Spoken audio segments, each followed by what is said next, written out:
महाराष्ट्र के कार्यवाहक मुख्यमंत्री एकनाथ शिंदे भले ही अंत तक बीजेपी लीडरशिप पर दबाव बनाने का काम कर रहे हों, लेकिन ऐसा लग रहा है कि बीजेपी ने यह तय कर लिया है कि सीएम उसका ही होगा।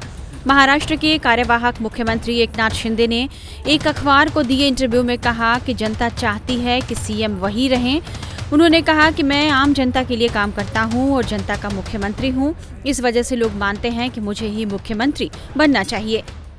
हालांकि उनके इस बयान के बाद भी बीजेपी कोई दबाव में नहीं आई और बीजेपी ने मुख्यमंत्री चुनने के लिए अपने पर्यवेक्षक तय कर लिए हैं। बीजेपी ने वित्त मंत्री निर्मला सीतारमण और गुजरात के पूर्व सीएम विजय रूपाणी को पर्यवेक्षक बनाया है। दोनों नेता कल मुंबई आएंगे। इन दोनों की मौजूदगी में ही विधायक दल की बैठक में महाराष्ट्र के सीएम का नाम तय होगा। विधायक दल की बैठक की तारीख का ऐलान अभी नहीं हुआ है, लेकिन मीडिया रिपोर्ट्स में बताया जा रहा है कि बैठक 4 दिसंबर को हो सकती है। पार्टी ने हम दोनों लोगों को ऑब्जर्वर के नाते महाराष्ट्र भेजने की सूचना दी है। महाराष्ट्र में पार्टी के नेता चुनने की जो प्रक्रिया है, वहां एज ए ऑब्जर्वर हम दोनों जा रहे हैं। अभी केंद्रीय कार्यालय बताएंगे कि वहां संसदीय दल की बैठक कब होगी, किस तारीख को होगी, तभी हम लोग वहां जाकर सबको मिलेंगे और फिर पूरा हाईकमांड को बताएंगे और फिर हाईकमांड जो कहेगी उससे हम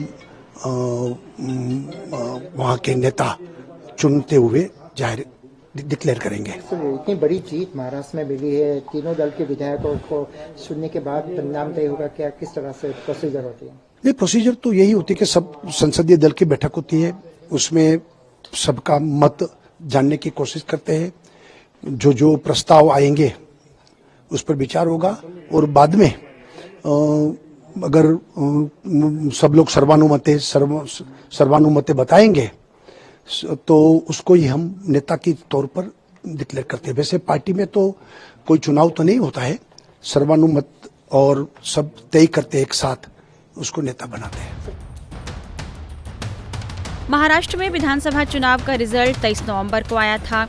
बीजेपी, शिवसेना, शिंदे और एनसीपी अजित गुट के महागठबंधन को 230 सीटें मिली, यानी बहुमत के लिए जरूरी 145 विधायकों से 85 सीटें ज्यादा।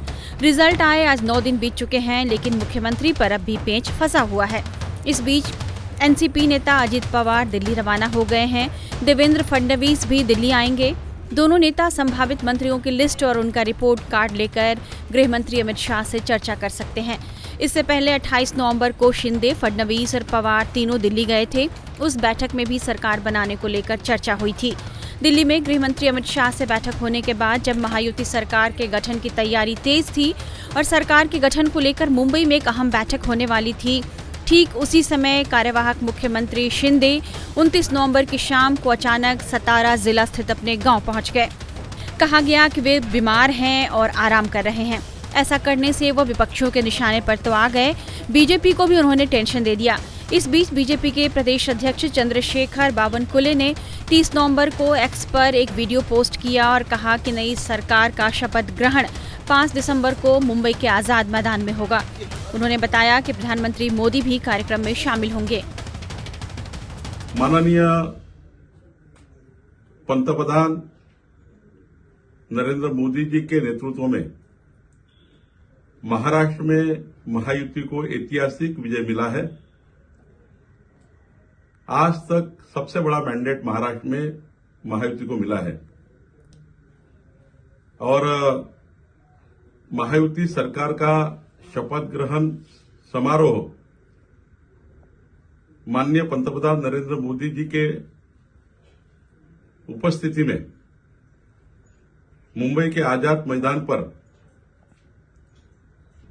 5 दिसंबर 2024 को 5 बजे होगा और जो महाराष्ट्र की जनता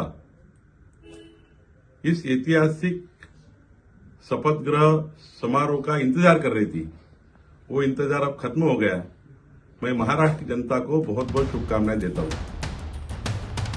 बीजेपी प्रदेश अध्यक्ष की तरफ से यह घोषणा तब हुई जब तीनों महायुति नेताओं कार्यवाहक सीएम शिंदे, देवेंद्र फडणवीस और अजित पवार की दिल्ली में गृह मंत्री अमित शाह से मुलाकात के बाद सरकार गठन को लेकर बातचीत रुक गई थी। बावनकुले की इस घोषणा के बाद एकनाथ शिंदे फिर मीडिया के सामने आए और उन्होंने कहा कि कोई भ्रम नहीं होना चाहिए। मैंने पिछले हफ्ते एक प्रेस कॉन्फ्रेंस किया था और स्पष्ट किया था कि प्रधानमंत्री नरेंद्र मोदी और गृह मंत्री अमित शाह मुख्यमंत्री पद के बारे में फैसला करेंगे। मेरी पार्टी शिवसेना और मैं उनके फैसले का समर्थन करूंगा। अभी मेरी तबीयत अच्छी है। मैं यहाँ पर आया था रेस्ट करने के लिए। अभी बहुत काफी भागदौड़ हो गई चुनाव में। मैं एक दिन में 8-8, 10-10 सभा ली थी और मैंने कोई अभी तक मेरे 2-2.5 साल के कार्यकाल में छुट्टी बिट्टी कोई मनाता नहीं। मैं यहाँ भी आता हूँ, यहाँ भी जनता दरबार होता है, लोग आते हैं। अभी भी लोग आए हैं मेरे को मिलने काम के बहाने। वो यहाँ आने के बावजूद भी मुझे लोगों से मिलना है, मिलता हूँ मैं लोगों को। और मेरी तबीयत थोड़ी खराब थी, अभी ठीक हूँ। और मुझे एक ही है कि ये सरकार जो है ये जनता की आवाज वाली सरकार है। जनता को जैसे सरकार चाहिए वैसे सरकार मिलेगा। मैंने बुधवार के दिन पूरी तरह मेरी भूमिका स्पष्ट की हुई है। आदरणीय प्रधानमंत्री जी, आदरणीय गृह मंत्री अमित भाई और भारतीय जनता गृह मंत्रालय को लेकर के कोई मांग है क्या आप लोगों की? भारतीय जनता पक्ष के अध्यक्ष नड्डा जी जो मुख्यमंत्री पद के बारे में तय करेंगे उसको मेरा पूरा समर्थन मैंने ऑलरेडी दे दिया। गृह मंत्रालय ऑलरेडी दे दिया है। आप ही कुछ बोलोगे क्या मुझे बात करने? पूरी तरह मैंने मेरा समर्थन दिया है। उसके लिए कोई किंतु परंतु नहीं है। पूरा स्पष्टता से मैंने कहा है, मैं पूरी स्पष्टता से मेरी भूमिका व्यक्त करने वाला कार्यकर्ता हूँ। हालांकि उन्होंने एक बार फिर से मुख्यमंत्री पद पर वापसी के लिए अपना दांव खेला और उन्होंने कहा कि उन्होंने एक आम आदमी के रूप में काम किया है, इसलिए आम आदमी को लगता है कि उन्हें ही सीएम बनना चाहिए। उन्होंने बीजेपी के केंद्रीय नेतृत्व को यही याद भी दिलाया कि उनके लीडरशिप में ही विधानसभा चुनाव सफलतापूर्वक लड़े गए हैं।